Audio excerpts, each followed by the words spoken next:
अस्सलामु अलैकुम व रहमतुल्लाहि व बरकातुहू। मुझ अजीज सिंधी भाइरो छा हाल आहे? अल्लाह ताला का दुआ है त अल्लाह ताला असांखे तव्हांखे ऐं सॼी मुसलमान उम्मत खे दुनिया ऐं आख़िरत जूं कामयाबियूं अता फरमाए। मुझा अजीज दोस्त साथियो, जीअं त तमाम सिंधी भाइरनि खे ख़बर आहे त पूरी सिंध में हींअर ॿोॾ जी सूरत हाल आहे ऐं इंतिहाई नाज़ुक इमरजेंसी जी सूरत हाल आहे। त हाणे असां सभिनीनि खे सोचणु खपे त हिन नाज़ुक सूरत हाल में असां सभिनीनि जी हिकु मुसलमान ज़िम्मेवार ऐं बाशऊर शहरी जे हैसियत सां असांजूं छा ज़िम्मेवारियूं आहिनि, असांखे छा करणु घुर्जे इन सूरत हाल में। सभ खां पहिरियां त असांखे सब्र ऐं शुक्र जो दामन मज़बूती सां पकड़णु खपे ऐं असांखे पंहिंजे रब जे अॻियां पंहिंजे गुनाहनि जो एतिराफ़ करणु खपे ऐं अल्लाह ताला खां बख़्शिश घुरणु खपे। असां हीअं ॾिसूं था त हिन बरसातनि जे मौसम में घणा माण्हू जेके आहिनि उहे नाशुक्री ऐं बेसब्री जो मुज़ाहिरो कंदे केॾी महिल बरसातनि खे घटि वधि ॻाल्हाईंदा आहिनि, केॾी महिल हवाउनि खे घटि वधि ॻाल्हाईंदा आहिनि ऐं हू बेकाबू थी वेंदा आहिनि। मुंहिंजा अज़ीज़ दोस्तो, प्यारे पैगंबर अलैहिस्सलातु वस्सलाम फरमायो त अल्लाह ताला फरमाए थो त बंदो ज़माने खे बुरो भलो ॻाल्हाए थो, हालाक ज़मानो मां ई आहियां। यानी ही सिज, ही चंड, ही तारा, ही हवाऊं, ही बरसातूं, ही सर्दियूं, ही गर्मियूं, ही सभु कुझु अल्लाह जे तरफ़ां आयल आहिनि। अगर इन्हनि खे नाऊज़ बिल्लाह माण्हू बुरो भलो ॻाल्हाए थो त यानी सम्झो अल्लाह खे बुरो भलो ॻाल्हाए थो ऐं पंहिंजे गुनाहनि में ऐं पंहिंजे मुसीबतनि में इज़ाफ़ो पियो थो करे। इन्हनि सां मुसीबत टरंदी कोन बल्कि मुसीबत वधंदी। त सभ खां पहिरियों असांखे खपे त हर हाल में रब जो शुक्र अदा कयूं ऐं पंहिंजनि गुनाहनि खे यादि करे एतिराफ़ कयूं, अल्लाह जे अॻियां मञूं। अल्लाह आलिमुल ग़ैब आहे, अल्लाह सॼे गुनाहनि खे ॼाणे थो। पर असां जॾहिं पंहिंजे रब जे अॻियां पंहिंजे गुनाहनि खे मञींदासीं, अल्लाह खां मग़फ़िरत घुरंदासीं, अल्लाह बख़्शणहार महिरबान आहे।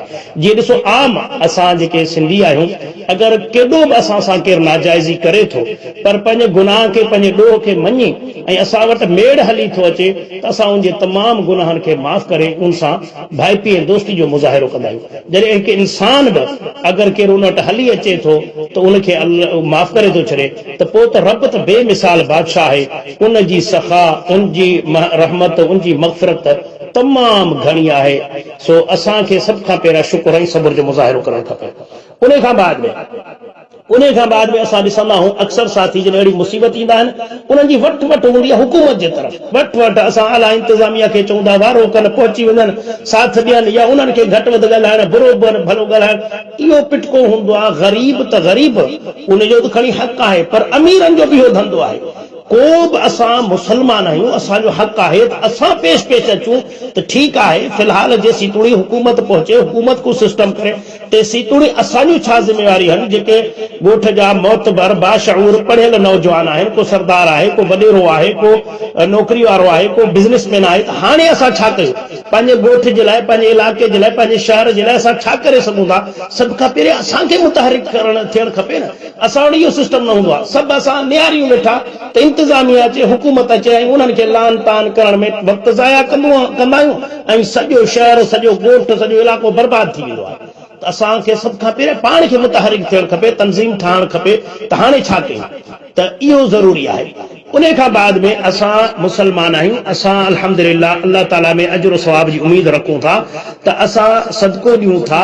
त असां जेके साहिब इस्तिताअत आहिनि, ज़रूरी न आहे तव्हां ॿाहिरनि खे वञी ॾियो। शुरूआत पंहिंजे ॻोठ खां कयो, पंहिंजे घर खां कयो, पंहिंजे आस पास वारनि खां कयो, पंहिंजे मिटनि खे, माइटनि खे, भाइरनि खे, भेनरुनि खे, जेके तव्हांजा वेझे आहिनि उन्हनि जी भरपूर मदद कयो, उन्हनि जो साथ ॾियो। असां हुकूमत न निहारियूं बल्कि असां शुरू थी वञूं। ठीकु आहे। उन खां बाद में हिकिड़ी वॾी ख़ामी असांजे मुआशरे में इहा आहे त असां जेको आहियूं, असां जेको आहे यानी जेके चङा भला आहिनि उहे बि इमदाद में अखियूं विझी वेठा आहिनि कि अल्लाह जा बंदो, अल्लाह खां डिॼो, अल्लाह खां डिॼो। जेको मुस्तहिक न आहे उहो ई सोचे ई न त मूंखे को इमदाद मिले, को मूंखे राशन मिले, को मूंखे तंबू मिले, मूंखे का शइ मिले। असां ॾिसंदा आहियूं त ग़रीबनि खां पहिरियां अमीर लाइननि में बीठा आहिनि त बाबा असांखे इमदाद ॾियो, असांखे ही ॾियो। अल्लाह खां तौबा कयो। अल्लाह तव्हांखे घणो कुझु ॾिनो आहे।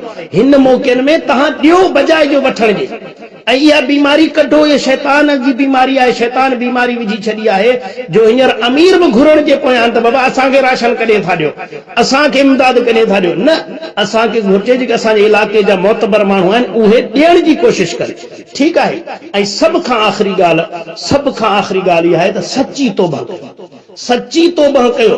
हींअर असां ॾिसूं था माण्हुनि जे ज़बाननि ते तौबा आहे, पर मस्जिदूं साॻियूं वीरान आहिनि, इबादतूं कोन्हनि के, क़ुरान जी तिलावत कान्हे का, क़ुरान घरनि में रखियल आहे, उन ते दज़ी चढ़ी वई आहे, उन जे जेको आहे रुमाल जेको आहे उनखे उॾही खाई छॾियो आहे, उन केरु हथ नथो लाहे, बस ज़बानी तौबा तौबा, अल्लाह माफ़ करे, तौबा तौबा ज़बानी इहो हले थो। न, दिली तौर तौबा आहिनि थियूं त ही मुसीबत आहे, ही शामत आहे असांजे अमलनि जे करे।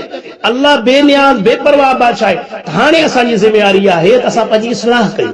जेको बेनिमाज़ी आहे उहो पाण निमाज़ शुरू करे, घर वारनि खे निमाज़ शुरू कराए, घरनि में क़ुरान जी तिलावत करायो, दुआऊं वधि में वधि अल्लाह ताला खां घुरो त या अल्लाह असांजे लाइ गंज थी वियो। हाणे हिन बरसात खे जिथे ज़रूरत आहे ओॾी मोकिले छॾ, अल्लाह असांजे लाइ गंज थी वियो, असां ते रहम फरमा, हाणे हिनखे असां खां टारे छॾ। अल्लाह खां वधि में वधि नंढा वॾा सभु अल्लाह खां दुआऊं घुरो ऐं ख़ालिस अल्लाह खां दुआऊं घुरो। शिरक न कजो दुआउनि में, शिरक जी धी बर्बादी आहे। अक्सर माण्हू अल्लाह खे छॾे गैरुल्लाह खे पुकारनि था, उन्हनि हस्तियुनि खे पुकारनि था जेके पाण ॿुॾा पिया आहिनि। इन ॻाल्हि खां बचो, अल्लाह जे वास्ते बचो। इहे अल्लाह वारनि जी तालीमात न आहे। अल्लाह खां ख़ालिस थी दुआ घुरो। ठीकु आहे। सची तौबा करियो। जेके बुराइनि में मुब्तला आहिनि, जेके जुआ खेॾनि था, जेको शराब पीअनि था, जेके ज़िना कनि था, जेके सूद कनि था, जेके मिलावट कनि था, जेके कंहिं बि क़िस्म जो गुनाह कनि था, अल्लाह ताला खां सची तौबा कनि। अल्लाह असां तौबा कई, असां खां ही मुसीबत टार। अल्लाह बख़्शणहार महिरबान आहे। पर सची तौबा, ज़बानी न। ज़बानी तौबा कयूं था, बाक़ी दिली तौर कोन्हे। मस्जिदूं साॻियूं वीरान आहिनि, इबादतूं आहिनि कोन। अक्सर माण्हू अची, मौलवी साहब तूं दुआ घुर, मौलवी साहब तूं दुआ घुर, मौलवी साहब हेॾी मुसीबत आहे, तूं कुझु करी कोन थो, तूं दुआ घुरी कोन थो। हे बंदो, अल्लाह जा बानो, ही मुसीबत सभिनीनि ते आहे, सभिनीनि खे दुआ घुरणु खपनि। कोई ईअं न आहे त मौलवी ते बसि रब राज़ी आहे, उन जे करे सभिनीनि खां मुसीबत टरंदी। जेसीं तुणी, छो त ही गुनाह असांजा आम थी विया आहिनि, जेसीं तुणी असांजे तौबा बि आम न थींदी, सभु न घुरंदासीं, तेसि ताईं कुझु न थींदो। तंहिं करे असांखे इहे ज़िमेवारियूं आहिनि जेके मुख़्तसिर, हालांकि कमु घणो आहे, घणो कुझु असांखे करणु खपे। हे मुख़्तसिर असांजूं ज़िमेवारियूं आहिनि। असां सभिनीनि खे घुर्जे त इन्हनि खे निभायूं, अल्लाह ताला खां माफ़ी घुरूं, अल्लाह ताला खां बख़्शिश घुरूं ऐं पंहिंजे आस पास में पाण मुनज़म थी वञूं, पाण तंज़ीमूं ठाहियूं, पाण मदद कयूं ऐं असां पाण जेको आहे, जेके अगरि मुस्तहिक आहियूं त ॿी ॻाल्हि आहे, पोइ भली माण्हू पाण बि वठे, जेके कमु कनि वेठा, जेके तंज़ीमनि वारा आहिनि, अगरि हू मुस्तहिक आहिनि उन्हनि जो वठण को गुनाह कोन्हे। पर अगरि हू मुस्तहिक न आहिनि त अल्लाह जे वास्ते न घुरो, ॿियनि जी मदद कयो। अल्लाह ताला तव्हांजूं मुसीबतूं टारींदो। अल्लाह ताला खां दुआ आहे त अल्लाह ताला सां सभिनी मुस्लमान खे कुफ़र शिरक बिदअत खां महफूज़ फरमाए ऐं ख़ालिस क़ुरान सुन्नत खे पढ़ण, समझण, उन ते अमल करण, उनखे पूरी दुनिया जे इंसाननि ताईं पहुचाइण जो तौफ़ीक़ अता फ़रमाए। आमीन या रब्बल आलमीन। अस्सलामु अलैकुम व रहमतुल्लाहि व बरकातहू।